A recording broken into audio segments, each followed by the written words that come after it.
Mohanavani Telugu podcast వింటున్న శ్రోతలందరికీ హృదయపూర్వక ధన్యవాదాలు. అనగనగా ఈ శీర్షికలో త్యాగరాజు గారి గురించి కొన్ని అద్భుతమైన విషయాలు తెలుసుకుందాం. త్యాగరాజు వారు జీవితంలో ఎన్నడూ ఉద్యోగం చేయలేదు, ఒకరి దగ్గరకు వెళ్ళి చెయ్యి చాపలేదు. తెల్లవారు లేస్తే సంధ్యావందనం చేసుకోవడం, కావేరీ నదికి ఒడ్డుకు వెళ్ళడం, అక్కడ నుండి వచ్చి భాగవత రామాయణాలు భగవద్గీతలు చదువుకోవడం, మధ్యాహ్నమైన తర్వాత కీర్తనలు చేసుకుంటూ ఉంచవృత్తి చేసుకోవడం.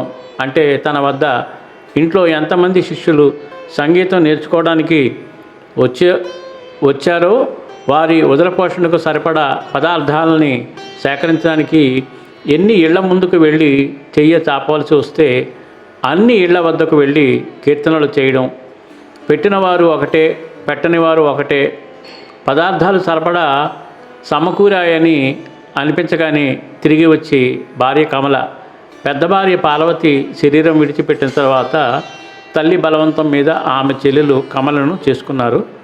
వారికి ఒకే సంతానం, పేరు సీతామహాలక్ష్మి. వాటిని వండి సిద్ధం చేసేది. దానిని త్యాగరాజు గారు రామచంద్రమూర్తికి నివేదించి తాను తన కుటుంబం శిష్యులు స్వీకరించేవారు. చెట్టును ఆశ్రయిస్తే గోత్రనామాలు అడగకుండా నీడ ఎలా ఇస్తుందో అలా ఆయన పాదాలను ఆశ్రయించిన ప్రతి వారికి సంగీత విద్యను నేర్పేవారు. అలా జీవించిన త్యాగరాజు గారికి ఏం లోటు? ఎందరో మహారాజులు ఎలాగైనా వారిని తమ సన్నిధానానికి తెచ్చుకోవడానికి విశ్వ ప్రయత్నాలు చేశారు. తంజావూరు మహారాజు అయితే మారువేషాల్లో వచ్చి ఆయన కీర్తనలు విని ఆనందిస్తూ ఉండేవారు. ఒకరోజు ఆయన జోలెపట్టి వెడుతుంటే దానిలో బంగారు కాసులు వేశారు. ఏం చేస్తారో చూద్దామని. బంగారు కాసులు పడడం చేత ఈవేళ ఈ ఆహారం తినడానికి అయోగ్యమైందని త్యాగరాజు దానిని మొత్తం తీసుకెళ్ళి చెత్తకుప్పలో వేశారు. నిధి చాలా సుఖమా, రాముని సన్నిధి చాలా సుఖమా అనే కీర్తన చేశారు. ఈయన పక్కింట్లోనే అన్నగారు జపేశుడు ఉండేవారు. ఎంతసేపటికి ఈ విగ్రహాలు పెట్టుకొని మహారాజుల బహుమతులు ఇచ్చిన పుచ్చుకోనంటున్నాడని కోపం వచ్చి ఆ విగ్రహాలు పోతే తప్ప తమ్ముడికి బంగారం మీద మమకారం కలగదని ఎవరూ చూడకుండా వాటిని తీసుకువెళ్ళి కావేరీ నదిలో పారేశాడు. వాటి కోసం త్యాగయ్య రాత్రింబవళ్ళు పరితపించిపోయి నిన్ను ఎందని వెతకను హరి అని కీర్తన చేశారు. తన ఇష్టదైవం కలలో కనబడి కావేరీ నది దగ్గరకు రమ్మనమని ఆదేశిస్తే అక్కడ నీటిలో తెలియాడుతూ వచ్చాయి విగ్రహాలు. 100-200 సంవత్సరాల క్రితం నాటివి ఈ జరిగిన సంఘటనలు. పరమేశ్వరుడు ఉన్నాడనడానికి ప్రత్యక్ష నిదర్శనాలు వీరి జీవితాలు. మనమైతే ఇంట్లో విగ్రహాన్ని పెట్టి పూజ చేస్తే కేవలం విగ్రహంగానే చూస్తాము. దీపం వెలిగించేటప్పుడు పొరపాటున చెయ్యి తగిలి విగ్రహం కింద పడ్డా తిరిగి నిలబెట్టి పూజ చేసుకుని వచ్చేస్తాం. త్యాగరాజు వారు అలా కాదు.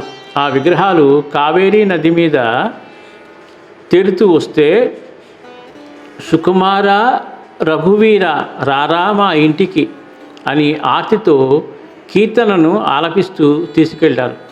త్యాగరాజు గారి కుమార్తె వివాహం జరుగుతూ ఉంటే దక్షిణ భారతదేశం నుంచి ఒక స్నేహితుడు ఆయనకు రామచంద్రమూర్తి విగ్రహాలను తెచ్చి బహుకరించాడు.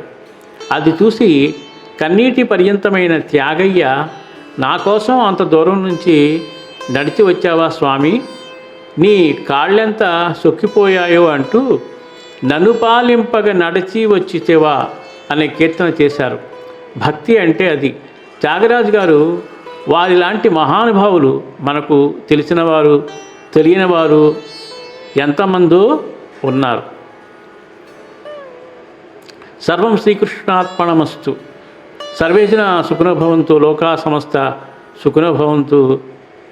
ఇంత గొప్ప వాగ్గేయకారుడైన మన త్యాగరాజు గారి ఈ విశేషాలను 10 మందికి షేర్ చేసి ఎంకరేజ్ చేస్తారని మనస్ఫూర్తిగా కోరుకుంటూ సర్వే జన సుఖినో భవంతు, లోకా సమస్త సుఖినో భవంతు. ధన్యవాదాలు. స్వస్తి. అనగా అనగా అనగనగా మీ మోహనవాణిలో పొడుగు కథలు, పొట్టి కథలు వినండి, వినిపించండి, వింటూనే ఉండండి. అనగా అనగా అనగనగా.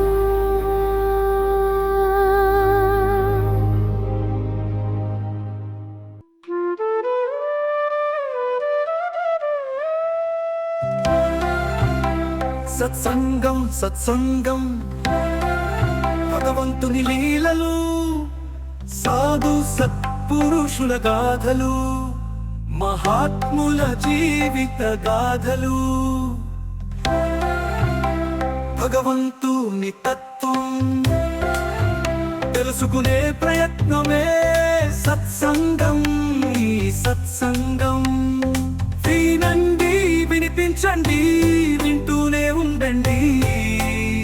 సత్సంగం, ఈ సత్సంగం.